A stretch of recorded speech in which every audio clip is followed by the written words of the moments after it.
to the African context, because what we also want Africans to understand that education was not the thing that was introduced to Africa, that the Africans didn't have education. In fact, like Ndugu Rugarama last time noted, that the Timbuktu, the university, was already in existence when these religions were introduced to Africa. And I've seen many African scholars who they may not have done the conventional education of going to school, but there was a lot of science that was being studied here. We also, in short, mentioned about the pyramids, that who taught these Africans on how to calculate the mathematics that resulted in the building of the pyramids that have stood the test of time up to today.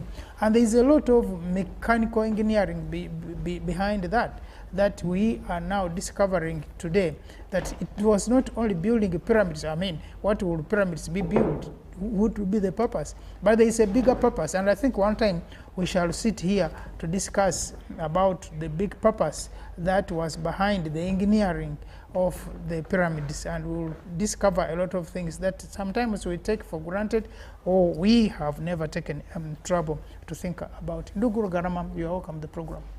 Thank you so much, Brother Mututa, and a very good morning to our brothers and sisters. Good afternoon and good evening, depending on the time zone. Okay. And probably also to thank the management of UBC, who have always afforded us this precious time. Are you going to Namboli today? Yes, there is Uganda, the Cranes versus, I think, Guinea, or they call it Guinea. And then in the first hours, there will be these ones who harassed us, Algeria versus our giants, South Africa.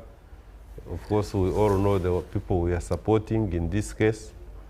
Yes, so I will be there. But did you people expect to win that match?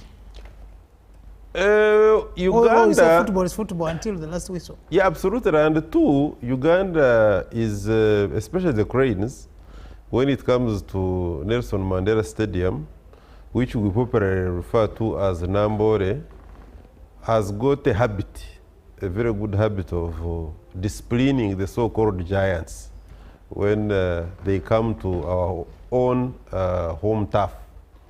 Nigeria has foreign there. I think South Africa, yes, has also foreign, and quite a number of them. So there was nothing new, although of course we need to do much more in terms of preparing the young lads, like we need to do across the board, netball, etc. The She Cranes, for instance, they have been doing us proud wherever they have gone. Sure. Even when we are not, as a government, we are not putting in as much as we should. Because when you look at what happens in Algeria, for instance, it is ranked on the African continent as the third. And when you look at Uganda is something like 22nd. So you can imagine the third against the 22nd. But anyway, football being football, we hope, of course, we are going to get some good results today. We pray so. And for me, actually, when I was following that match, I congratulated Uganda Cranes. Yes, we put up a good show. Because I expected this sport to maybe harass us with more goals. But it was a good, yeah, surely. And you see, that is where we lost the plot, because in the first hours, in the first minutes, you saw what we did. We are really good. We are really good. Looking at the people we are up against, a loss is a loss.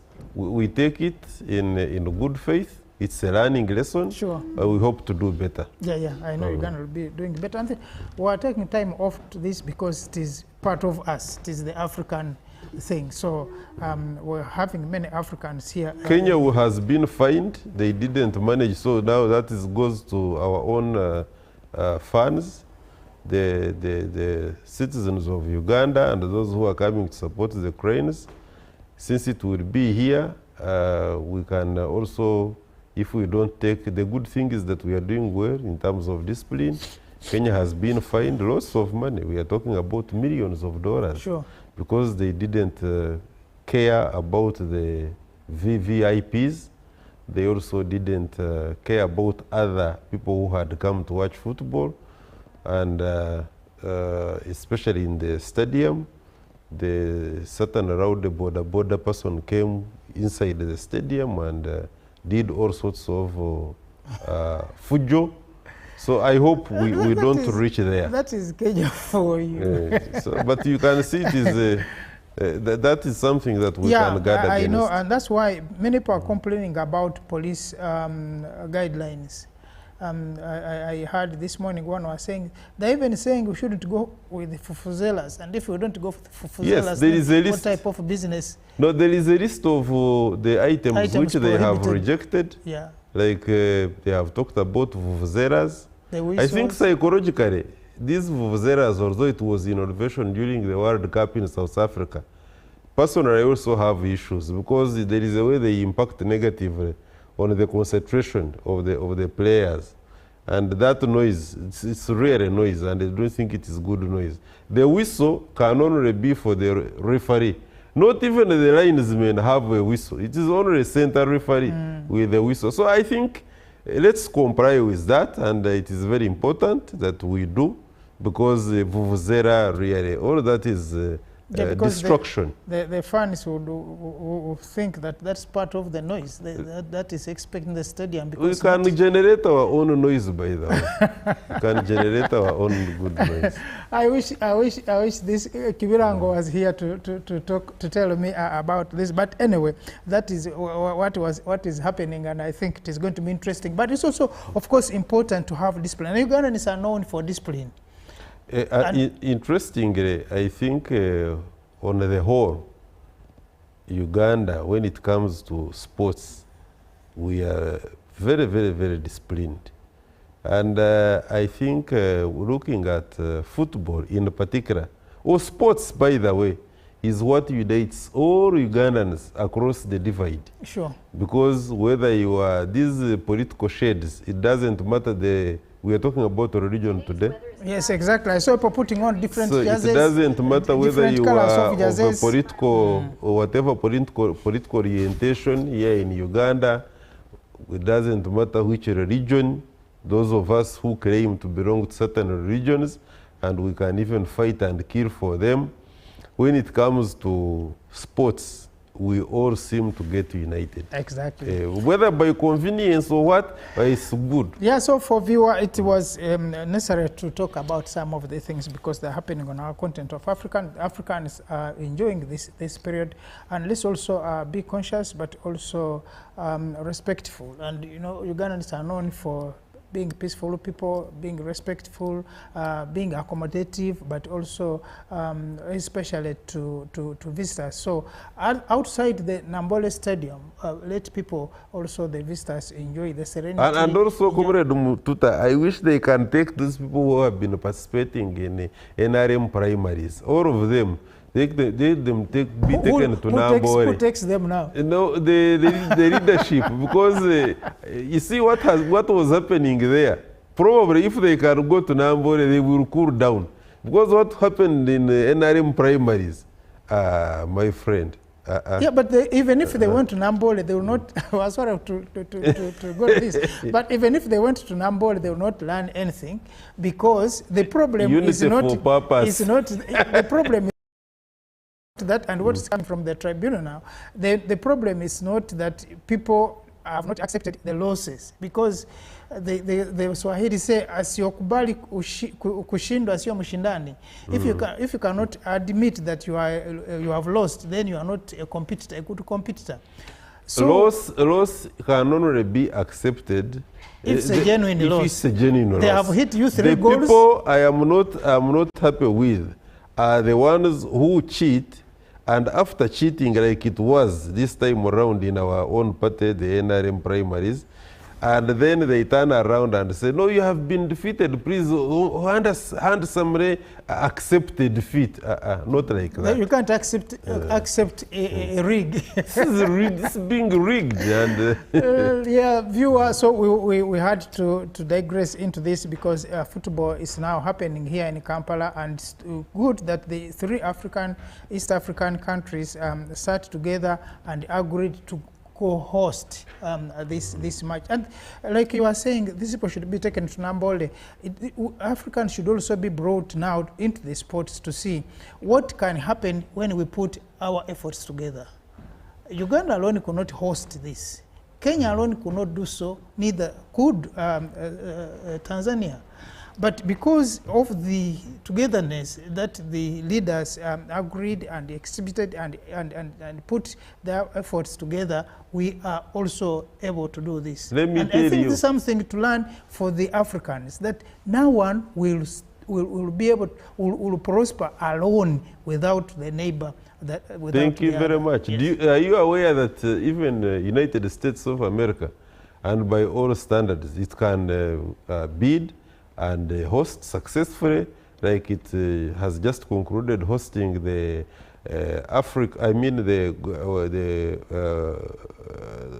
Club World Cup tournament.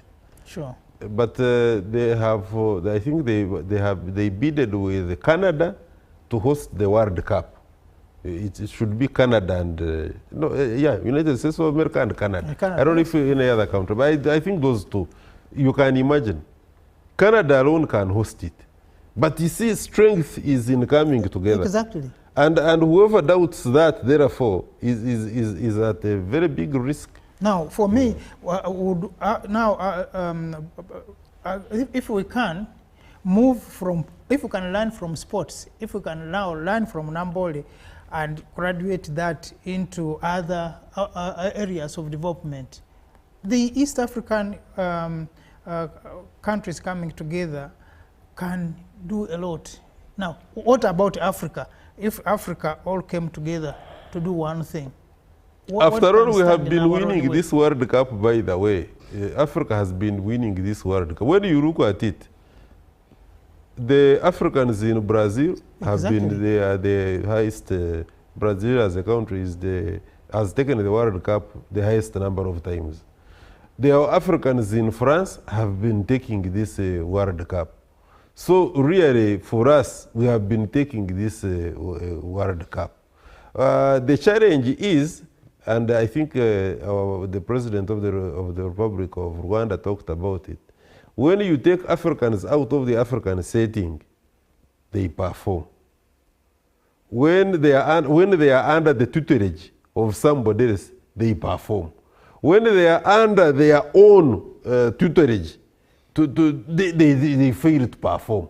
Now you ask yourself, where is the problem therefore? So it goes back to what Chinwachebe talked about in his book, What is the Problem of Nigeria? Leadership.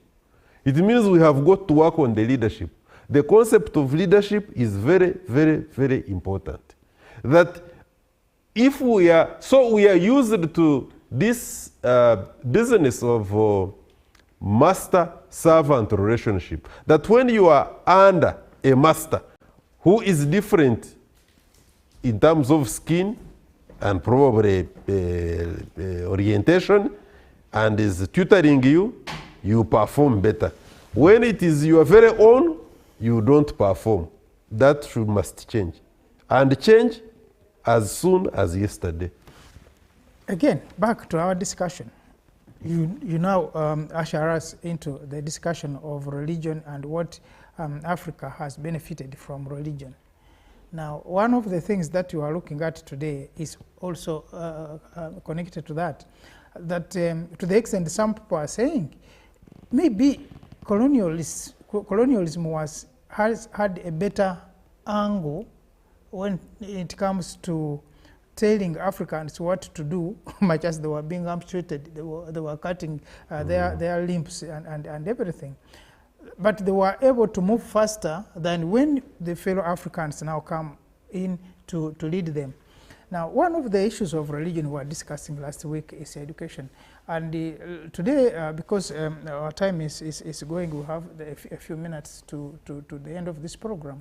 But we'll look at one of the areas, of your areas.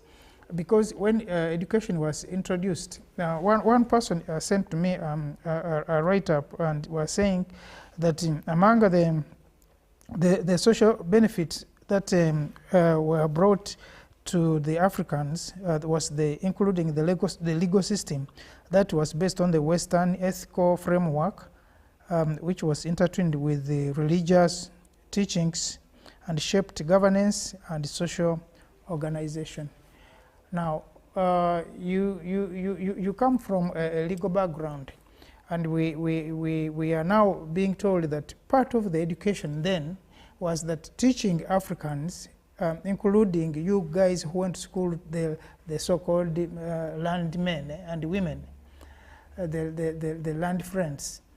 Now, these land colleagues have been taught the legal practices of the Western world, but these legal practices are also based on religious norms and practices, because a lot of teachings are derived from either, if you are in the Christian world, the Bible, or if you are coming from the Islamic world, from the Quran.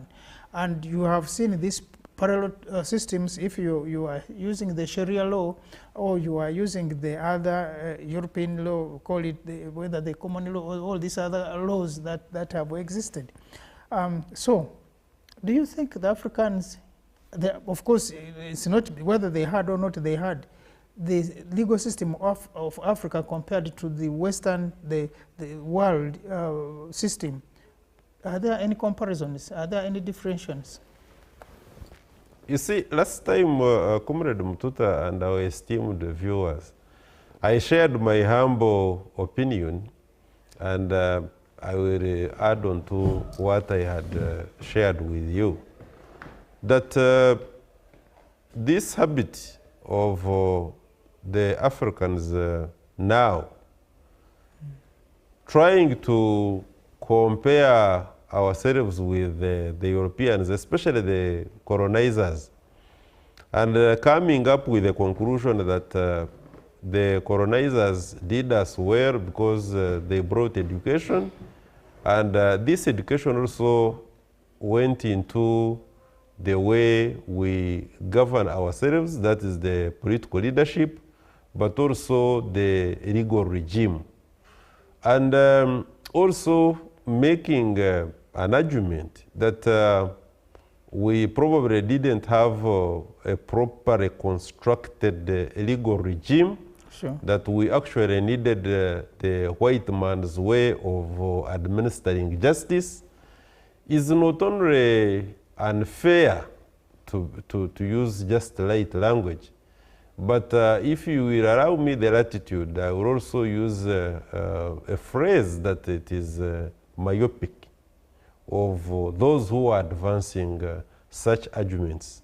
I say so because we have largely, due to slave trade, from slave trade to colonialism, from colonialism, and you know colonialism came with so many associates, Christianity, etc., etc. All those were other forms of colonialism to weaken the spirit of the African man, to reorient the African man into believing that there was this God who was the supreme God, and this God could only be understood in the perspective, in the context of the white man, because you remember, by the time this white man's God came, and I have always argued, and I will reinstate it here, that one, I am a believer in the Almighty God.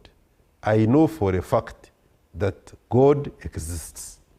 I have also argued, and I will still argue, that this God who exists, and man was created in the image of God, this God, if he is to be described in terms of a person, a human being, then he is a black man. Now, of course, other people can have other reasons here and there, and I say so because I have had other arguments which, with respect, I disagree with, that it doesn't matter. That, you see, if you argue that God is a black man or white man, it really doesn't matter. It matters. Okay. It matters because if that doesn't matter, you tell those churches elsewhere, wherever they are, where there are pictures of a white Jesus, a white Mary Magdalene, a white something, to pull them down and put those ones of the black person. A black resembling Jesus Christ. It doesn't matter. That's the argument. You see, you are limited in terms of your appreciation of divinity, of eschatology, of theology. Yes, thank you so much. I'm limited. So if God is not any of these and the representatives whereby we worship, whereby call the medium, the transmission, where we transmit our prayers, our communication, our requests. If we go before Mary Magdalene, Virgin Mary, if it is Jesus Christ or whoever it is, you pull those pictures, replace them with the black ones, and we continue the argument that it doesn't matter. As long as you maintain them there, it means that we are going to look at this God as white. And that is very important. Okay. It is very important in the sense that it is now very difficult for me to explain to my daughters that you see, God is black. Or God has no color. When my daughters see that actually God is seen in the image of a white man hanging on the cross. Okay. You see that? But do you think if that was okay, as we go... Because, you see, at the end of the day, let's put it back now into your education. It's wrong for us to say that the administration of justice is better now simply because it is done on the model of the white man's way of administering justice. I will tell you that in the African traditional society, and you see, I'm glad that I am being vindicated in the sense that we seem to be going back. What is the alternative dispute resolutions about? Yeah, which is very popular. Which now the legal systems in Africa. Absolutely, the entire legal system now on the African continent and elsewhere is going alternative dispute resolution. What does that mean to a person who is not legally informed? Now, alternative dispute resolution is what they say. You are not going conventional, you are not going into our conventional courts. You are not going to be appearing before a chief magistrate or grade 1. You are not appearing before a high court judge or whatever. When you appear there, they will say, but in our local languages here, one of them in Uganda, they will say, why don't you first understand each other? Why?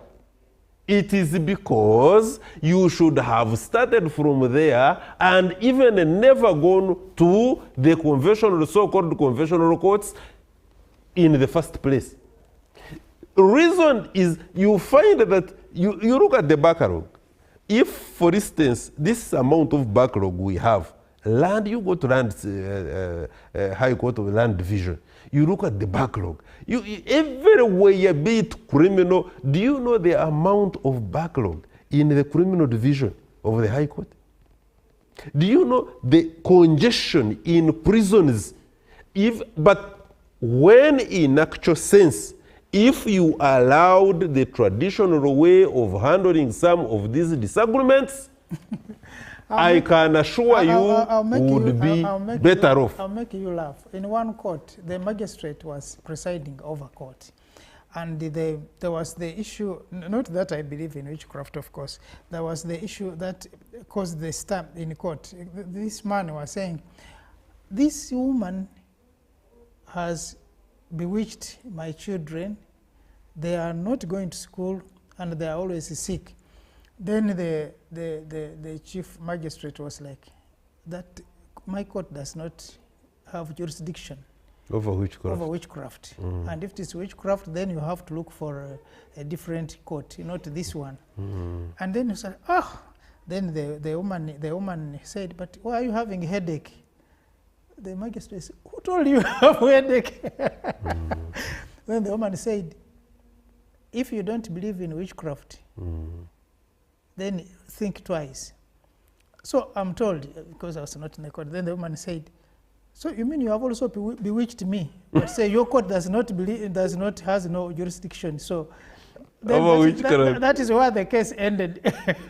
No, of course. So why I'm bringing this is that maybe when you are using the alternative settlement, or if you were using the African judicial system, if it were called, then maybe there are things that can be addressed in the African way. We have seen this, the names coming in even now in the legal system, like the ones in the northern part of Uganda, which they call it Kachope Madit. Madit. Or in Rwanda after genocide, there is one that... Yes. You see, again, thank you very much for bringing that up, Comrade Mtuta. All the viewers, if we had enough time, they would even call in and share with us their perspective. They will tell you, and it is generally agreed now, that we are actually going into what we call exactly? The alternative dispute resolution. Now, the so-called alternative dispute resolution, again, if we went to health, for instance, is what is known as the alternative medicine. What they call alternative medicine in Asia, especially in China, it is the first line of treatment. Yeah, I've seen it even in Cuba. Thank you. And in Cuba, it is even worse. Yeah. Quote unquote, worse. What happens in Cuba is that they don't believe in somebody falling sick in order for him to be treated. They will prevent you from falling sick. Sure. So for them, they believe in preventive medication than curative medication. Which was typical of African. And that was African way of doing things. And that is why you find that in Africa, they would diagnose you.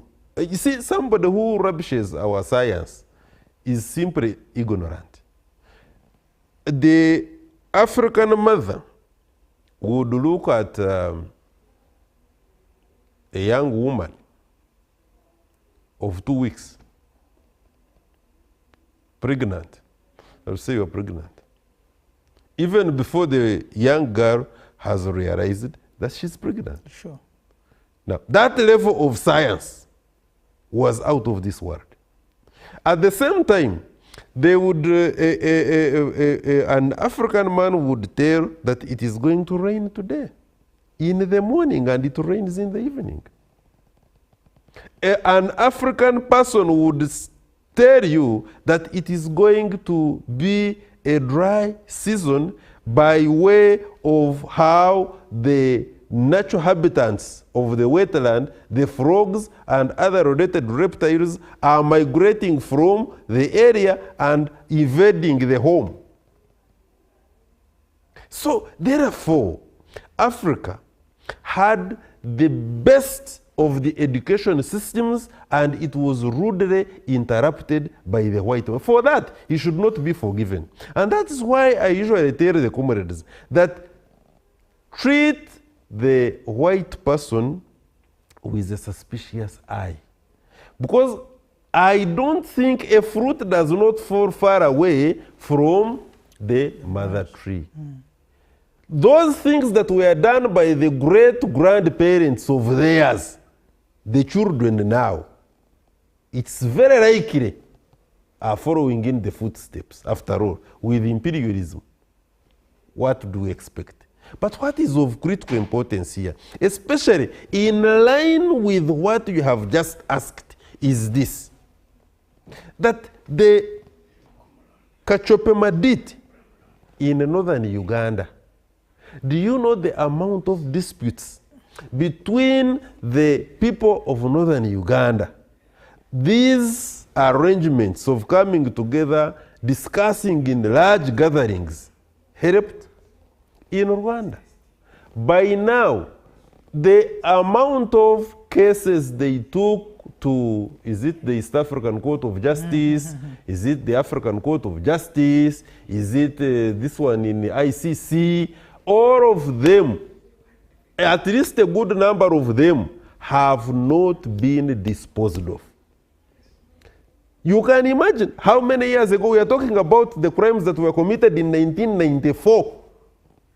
But when they came together and they said, can't we have our own way of disposing of and having justice, the amount of cases they disposed of, the reconciliation they came up with, they have now managed to move their country and their community, catapulted the economy into great heights, and they are moving on. Yep, in South Africa, you remember, truth and reconciliation.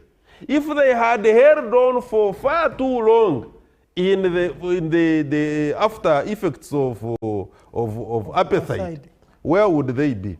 But they realized that, yes, I can assure you it is not yet uhuru in South Africa. Yes, we may not have the Bantustans there as we used to have them during the Nelson Mandela time in Ruben Island. But yes, we may have unresolved questions of land, true. Malema was saying they grabbed this land and gave to a white man. well, you see, I can disagree with Malema on other things, especially like he was attacking the Ugandan embassy in South Africa during the LGT Bichu.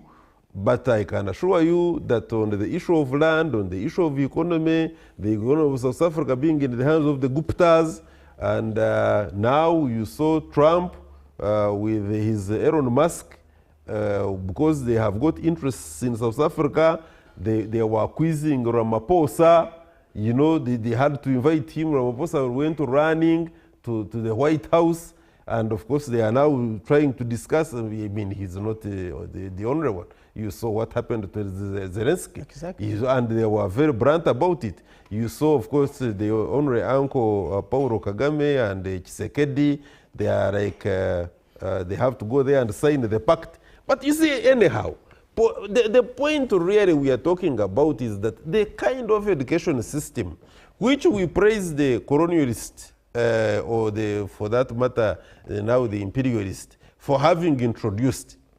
When you look at the qualitative and the quantitative, apart from this English we speak and then we appear important, then we did this business of, you know, you enter a plane and then you move so many hours in the air, then you are given a microphone in these international conferences, then you speak the English of the golden frenzy that Chinwachebe talked about, yeah, exactly. the betwixt and the betweens. What? Qualitatively, yeah, how have we helped our country going? Yes, you can even go and write a so-called landmark case, argue out in court, be it High Court, be it Court of Appeal, be it Supreme Court, and there is a fantastic lawyer, a fantastic judge. He has really, at the end of the day, what have we been able to help out our communities? Yeah, because achieve? when you look at the African legal system, it was more communal, that the community would be protected more than an individual. But when you look at the practice of the Western legal system, it's more individualistic. A capitalist has never been for the community. And that is why there is no way you can talk about democracy in a capitalistic setting. I will tell you why.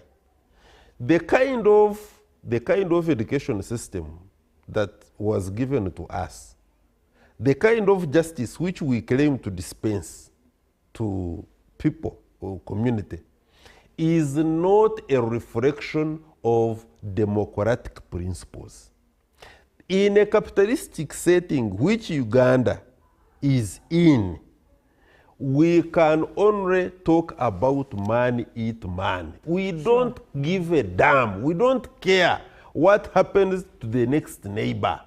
The kind of the justice system, for instance, that is a result of the education system here that we have was handed over to us, tells you that the weak, you and me and those viewing us, know that generally speaking, the poor, you know, poor is probably a derogatory word. When you refer me as a poor man, I feel offended, even when you are telling the truth.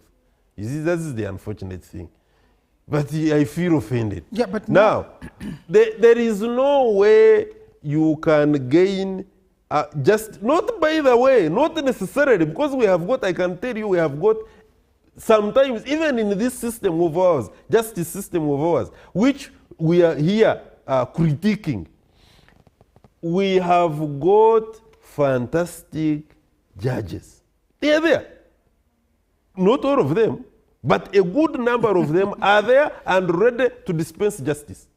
But you see, sometimes they are also limited. For instance, I will tell you why the justice system here, which is a product of our education system, that for which we praise the colonialists for having handed to us, interestingly, dispenses injustice. We have land matters where a rich man comes and grabs a poor person's land, and such a land matter has been, and they are there, in a good number of them, in court for more than 12 years. You know that for a fact, even 20. But meanwhile, the rich man is actually using the land. We have got a situation where we have criminal matters. The criminal matters, when government has not gotten money, you don't want to know how many young men and women are in what we call committal section, called committal. They only passed court once, just like this, when they were being sent to Rizera or other different prisons. From there, they have been in committal for the last 7, 5, 4. Do you know what it means? Young men who should be productive. We are here condemning United States of America for having the highest incarceration of black males. Do you know why they do that? Because they don't want increase in population of the black community. Yeah. They know that God blessed us with high levels of fertility, and the white women have started liking us, and we are giving them better products because they are immune to some of these diseases that wipe out these white people. So we have natural power, so they out to cut the competition, to allow their weak men to be the only ones producing. They incarcerate the black men. I like that. So now, the amount of black, youth who are in committal, and that is your justice system.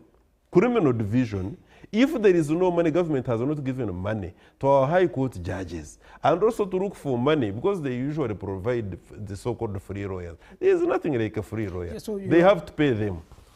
You are suggesting that if we were using the alternative dispute resolution, way, the African way would have done, because there are so many. When you look at what are the theft of a chicken?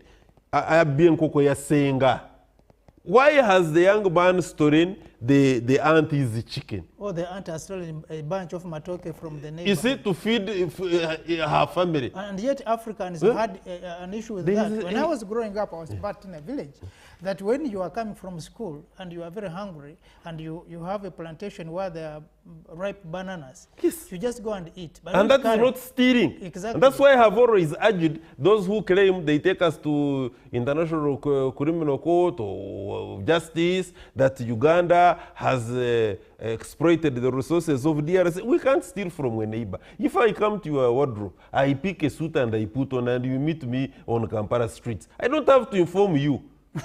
I'm having my brother's suit. So afterwards, my intention is to take it back. I take it back. You also come and you put on.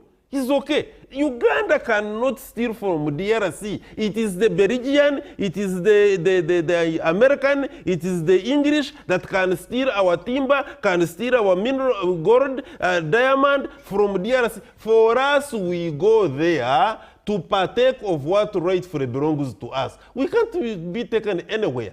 And we embarrass ourselves, taking ourselves to international criminal court. But of course, for what? Yeah, the justice. And you look, even the judges, by the way, they are whites. How do the whites understand our way of living? They don't understand these things.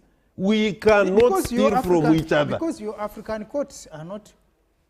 That's why we are agitating. That's why we are agitating. We must do these things our own way. And again, people have to understand this.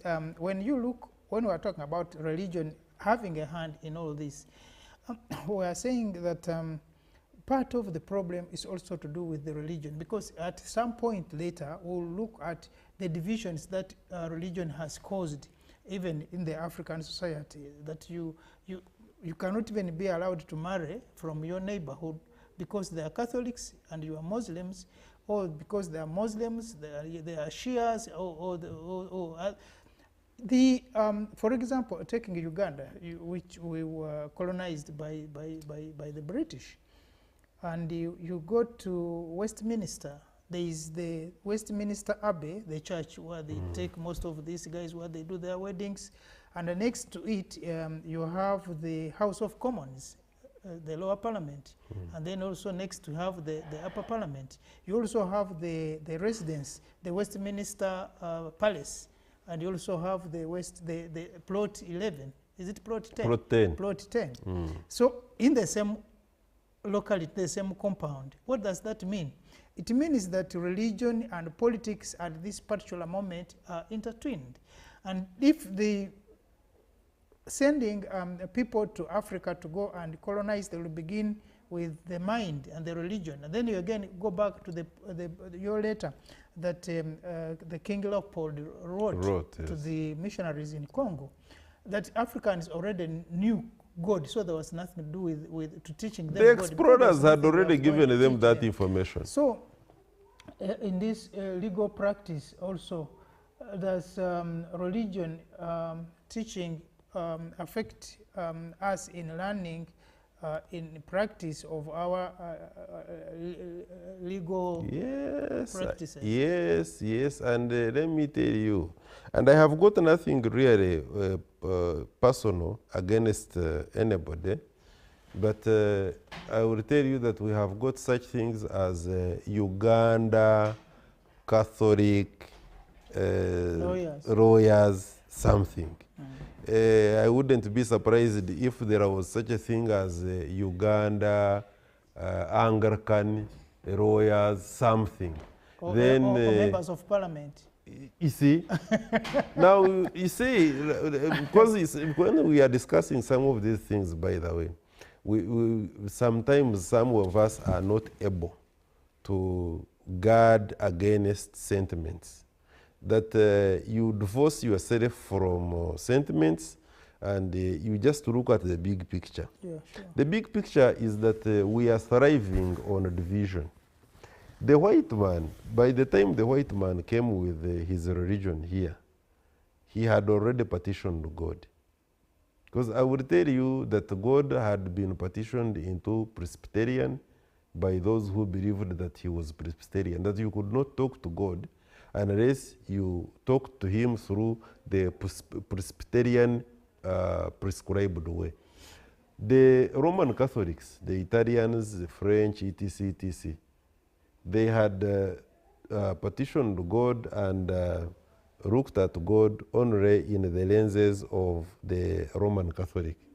That unless you worshipped God, and they all claimed to be talking about the same God, could only be worshipped through the lenses of the Roman Catholicism. The Anglicans, and we know how the Anglicanism came about. I hope they will not throw stones at me when I leave the studio, because I have virtually talked about everybody, because they will say, this is one of our own, you see what he's saying now. But you see, I'm talking, I warned them, I'm talking about this is the academic freedom. We should allow ourselves the latitude. And I hedged myself. I said, I believe in God. But if this God is a white man, then that is not my God. If this is the same God that the Israelites, these ones who are killing their Palestinians, the babies, the children, destroying houses and what have you, and now wanting to take over the entire Gaza Strip, claiming that the rest are not good human beings, then that is not. They have theirs. Let me stick to mine. Because I want to believe that this same God was there in the AD. Are you saying, because Christianity, when did Christianity come? When did it come? Are you saying that because Jesus was born, before the birth of Jesus, that's BC. That's BC. So in AD, there was no God. God started living in BC. So some of these things, we have to be very logical in looking at them. Now, I'm saying that God, by the time the white man, this one who claims to have brought us a superior God, a very good God for us, we didn't have any God. By the time he came here, he had divided God completely. The English had divided him and apportioned him to the Anglicanism. The Orthodox, there are some Orthodox Catholics. The Russians around there, they were also looking at God in that fashion, etc., etc. Then the Muslims came and said, no, if you do not pray 5 times and these other, even including, it's just recently, that God must also be approached only when you worship and pray in this Arabic. If it is not Arabic, then God is not going to listen to you. So the contradictions, we have to be wise. It is only Africa as a continent that does not have a proper way of or whose proper way of looking at their God was taken away and we have never recovered. When you look at the amount of energy in the Pentecostal movements now, I was coming, and when I was coming, I was looking at little girls, small children, youth, whose energies, yes, in the morning, whose energies should be redirected. I can assure you, if we redirected those people's energies, without forgetting God, let God be known as God. But you redirect the energies into ideological revolution. You tell these people that Africa has got an edge over the rest of the continents in agriculture, that the vision of the Africa Development Bank, that by 2040, the continent with the advantage in agriculture and Africa is almost 70% Arable, will be the biggest economy, and that is Africa. I can assure you we will go a whole length to achieve a lot. You tell people that, look, we must have the justice dispensed in this continent the African way. I can assure you we shall be a better lot. Thank you so much, viewer, being with us up to this time. We have to end it up here, and we shall be back for more discussion on this issue of religion and the African benefits, if Africa has benefited from religion anyway, and to see how far it has benefited and if it has not, and then we'll look at that. Until next week on Fridays, when we shall be back with the program. Have the best of the weekend. Thank you being with us, and thank the team that has been behind this production. See you when we meet next week, and please have the best of the weekend and take care. Nambole is waiting for Ugandans to go and watch the teams that are playing today, including the Africa's best, South Africa and South Africa, Algeria, they beat us, so we want them beaten. And Guinea, we are going to take See you people, see you good people next week on Friday. Thank you so much.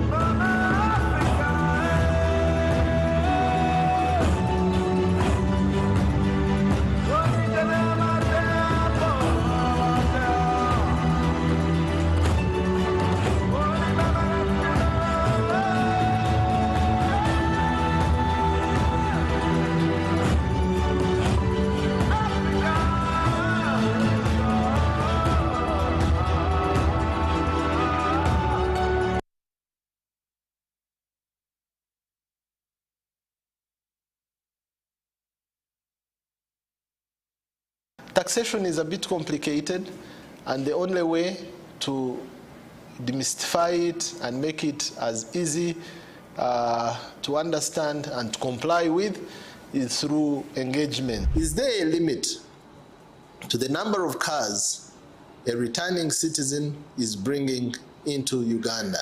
Who has paid the excise duty on this water is not the supermarket which has sold you this bottle at 1,000. It's not the business. It is the man who is going to drink this water. We strongly believe that it will only be through such constructive engagement that we'll be able to broaden our tax base and build our country together. Buza Commissioner. Now you can get direct answers. Send your tax-related questions via WhatsApp or SMS to 0790-141-887 and the Commissioner General of URA, John Musinguzi, will personally address them. Tune in to UBC News Tonight every Monday and Wednesday for expert insights and clear explanations. Buza Commissioner. In a nation hungry for truth, a world where every story matters, there exists a beacon of trust and reliability. For decades, they've been our voice and our window to the world, holding the mirror of our history. With 4 TV stations and 11 radio channels spanning 27 languages, they stand as guardians of information, defenders of truth. With Mascari Heritage Advantage, they uphold every citizen's right to reliable and free information. Their archived stories shaped our past and illuminate our present. Yet now, as new challenges arise and the world evolves, their mission faces its greatest test yet. Be part of our journey and let's navigate the unknown, uncover the untold, and safeguard our future together. Tune into your public broadcaster, for it is the intersection of trust and truth. Because to UBC, your story, and every voice matters. UBC, inspiring Uganda. My friend Baka was found to be positive for Mpox at his old age. He needs our prayers. By the way, Timo, did you know that Mpox-related deaths occur among people with underlying conditions like HIV/AIDS, diabetes, malnutrition, and other old age-related illnesses? Of late, I've not been following Mpox issues. I thought it wasn't that serious. So, are you saying that as long as one has any underlying condition and feels unwell, just run to the hospital? Yes! You do not have to wait. If you have any of the signs and symptoms like a body rash, a fever, headache, and body weakness, visit your nearest health facility immediately. We do not have to take any chances, my brother. We need to immediately inform our peers in the club to be careful. You see, with Mpox, the magic is in getting treatment early. Those who have suffered severe disease, they wasted a lot of time either treating themselves or ignoring the disease. Save your life. Seek treatment early, only from professional health workers whenever you feel unwell. For more information About Mpox, call the Ministry of Health toll-free line on 0800 1066 or send a free SMS to your report on 8500. This message is brought to you by the Ministry of Health Uganda with support from UNICEF, WHO, and its partners. The stage is set, the teams are ready, and your voice could be the difference. Come wave your flag, sing your song, and back your favorite team as they battle for glory in the Total Energies CAF African Nations Championship 2024, right here on home soil. This August, Africa gathers again. The passion, the pride, the beautiful game. It's Chan 2025.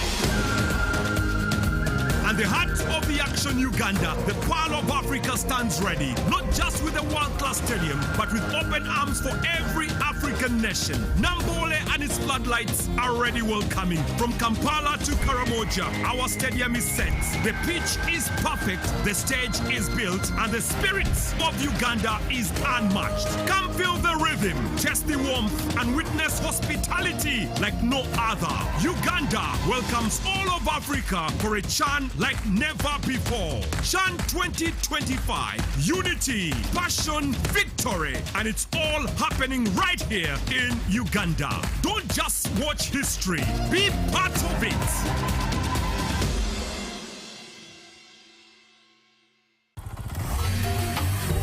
Hello, Kampala, Uganda. In response to the national call of strengthening the traffic security, Good Products Group HGO brand has officially launched the Rider Selection Campaign. Registration is now open. Visit www.riders.hgo.com. Complete your registration now for a chance to win exciting prizes including motorcycles, exclusive HGO gift boxes, and official rider vests, all while promoting safe riding awareness. This is how to participate. Pay the registration fee, invite 3 friends to form a team of 4, and your registration fee will instantly be refunded. Begin your journey of honor today. Don't miss this opportunity. Join the challenge, promote road safety, and become a pioneer rider. For details, visit the official Good Products website at www.hgo.com or call toll-free 0800-335-555 or visit our offices at Kingdom Kampala 3rd floor to register now and win prizes worth millions. You got us on your wallet.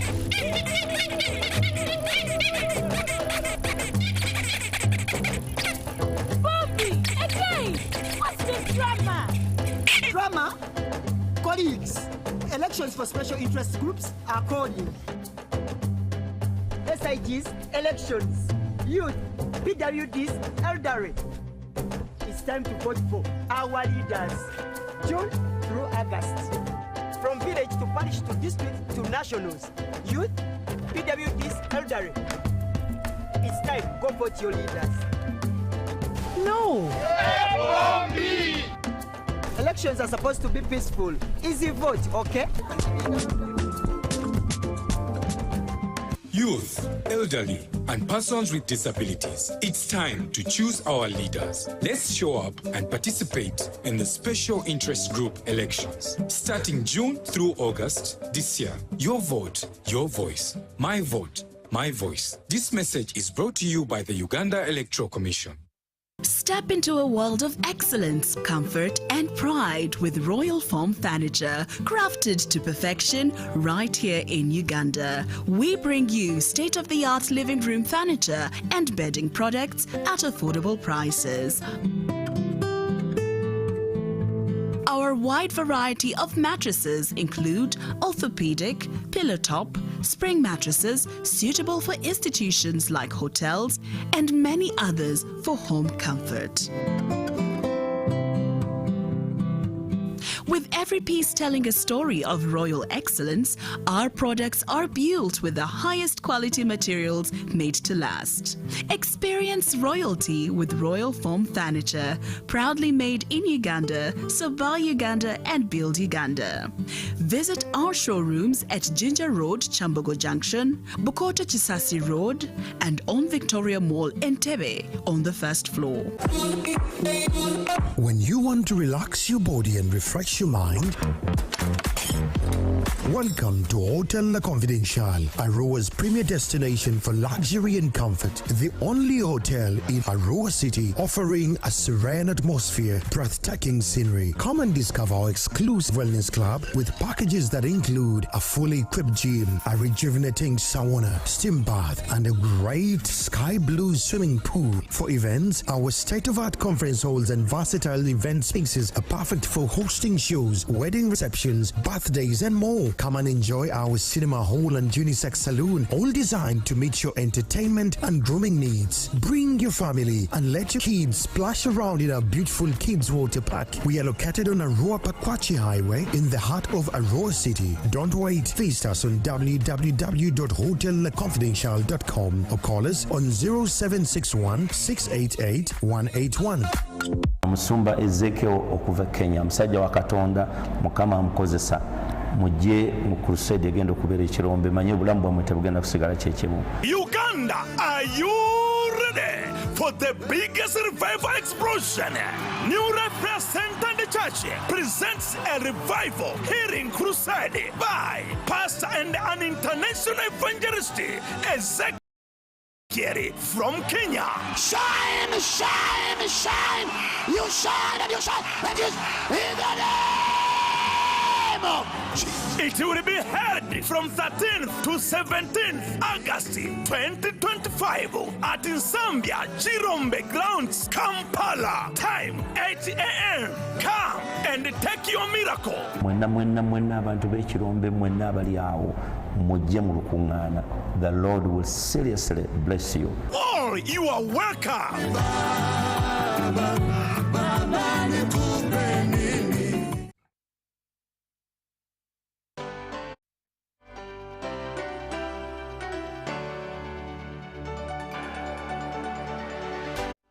UBC, inspiring Uganda.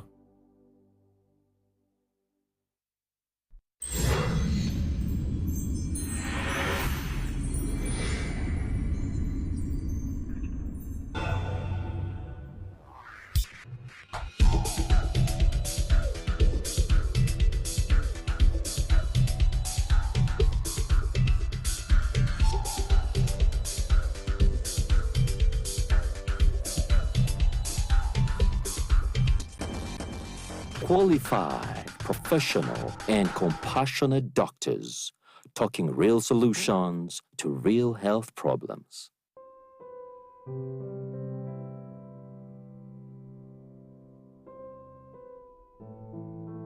This message is from the Ministry of Health with support from partners. Hello, our dear viewers. I'm Dr. David Wambi from the Department of Burns and Plastic Surgery, Chirudu National Referral Hospital. With me today, I'm with my senior. My name is Dr. Rosa Lenyo, Senior Lecturer with Makerere University, and I also work at Chirudu National Referral Hospital.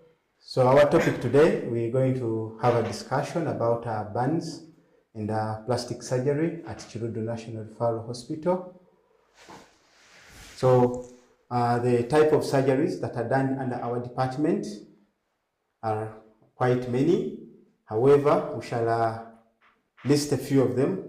We handle burn victims, and for those we do both surgeries and medical management. We also receive patients who are victims of accidents from different parts of the country. For those we do a lot of reconstruction, usually with big wounds, deep wounds, and then we also have patients who come in with cancers. For those, we also offer them surgical services in form of reconstruction and plastic services. And then we also have clients that come in with wounds that are not healing. They come in with tumors, come in with swellings that need correction. Others come in with the issues with their bodies that are not, appealing to them. They have parts that are not matching, or that don't give them a very nice appearance, the way they would want to look. So we try to offer these corrective surgeries as part of our service scope in Chirudu. Yes? Yeah, and today we are going to give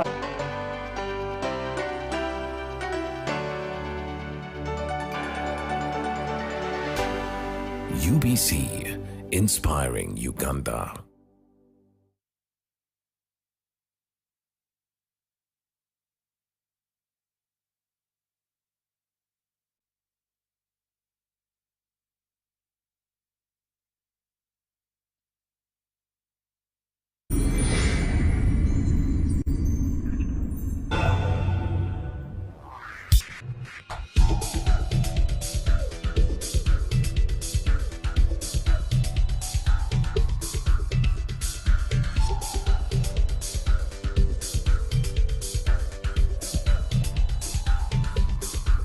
You are watching the Doc Talk Show. This message is from the Ministry of Health with support from partners. Hello and welcome to today's episode of the Doc Talk Show. And in today's episode, we are going to dive into a discussion about something that's very important to every Ugandan life: emergency medical services. Whether it's an sudden illness or a road traffic accident, timely and coordinated emergency care can be the difference between life and death. And today we are speaking to the very people that are working to strengthen this system across the country. Today with me in the studio, we have Dr. JB, who is the Commissioner of Emergency Medical Services. Welcome, Dr. JB. I'll ask you to introduce yourself again for the audience. This is Dr. John Baptist Wanyaye. I'm the Commissioner of Emergency Medical Services. Welcome.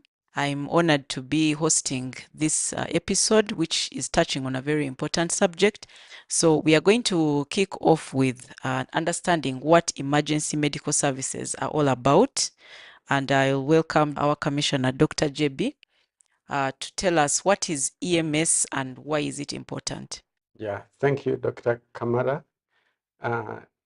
EMS is emergency medical services, and emergency medical service refers to that subset of the healthcare system which is responsible for improving care for acute illnesses, acute injury, obstetric emergencies, trauma, mental illnesses, all those conditions which present as emergencies. This is the system that responds to it. And this system is established at 3 levels. We establish a responsive system at the scene where the injury or the emergency has occurred. It could be like in this place, it could be in an office, it could be on the road, it could be in a home, anywhere where the emergency has occurred, we call it a scene. And that is the first response which you give. Then the second area is when you have called in a professional team.